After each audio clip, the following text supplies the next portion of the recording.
After the success of Star Wars in 1977, the people beginning to write books and comics within the universe needed more context about the galaxy far, far away. So George Lucas did a couple of interviews where he answered questions as C-3PO, Han Solo, and Princess Leia.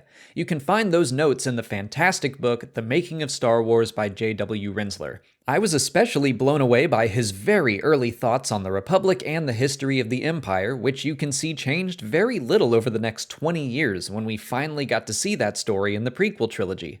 He said, in the Old Republic, all the systems sent their representatives to the Senate. It wasn't an Imperial Senate, it was a Republican Senate, which made the decisions that controlled the Republic. There were 24,372 systems in the Galactic Senate, which is a hilariously precise number. The Senate would vote in a chancellor or an overseer who would work for 4 years as the leader of the executive branch of the Republic. You were only supposed to be able to run for one 4-year term. You were only eligible for one term. What happened was one of the chancellors began subverting the Senate and buying off the senators with the help of some of the large intergalactic trade companies and mining companies and intergalactic power companies. Through their power and money, he bought off enough of the Senate to get himself elected to a second term because of a crisis. By the time the third term came along, he had corrupted so much of the Senate that they made him emperor for the rest of his life. Giving the emperor that title for life and doing away with the elective process was all done with a lot of rationalizing. Many in the Senate felt that having elections and changing leaders in the time of an emergency disrupted the bureaucratic system, and the bureaucracy was getting to be so big that changing leaders made it impossible to have any effect on the system and make it work. Moreover, the bureaucracy was running amok and not paying attention to the rulers, so they reasoned that the emperor could bring the bureaucracy back in line. So the emperor took control of the bureaucracy. The Galactic Senate would meet for a period that was similar to a year, but after it became the Imperial Senate, the meetings were less and less frequent until finally the meetings were only once a year and they were very short.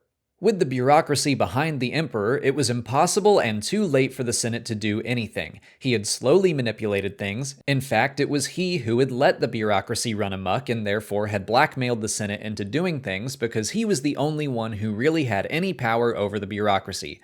It was so large there was no way to get things done, but he knew the right people. The key people in the bureaucracy were working for him and were paid by the companies. When he became the emperor, a little over half the Senate, as it turned out, was not involved, was not corrupted, and they reacted strongly against this whole thing. There was a rebellion in terms of the Senate against the emperor. They tried to oust him legally and have him impeached, but many of the senators who were fighting the emperor at that time mysteriously died. The Jedi Knights were alerted immediately, and they rallied to the Senate's side. But there was a plot afoot, and when the Jedi finally rallied and tried to restore order, they were betrayed and eventually killed by Darth Vader.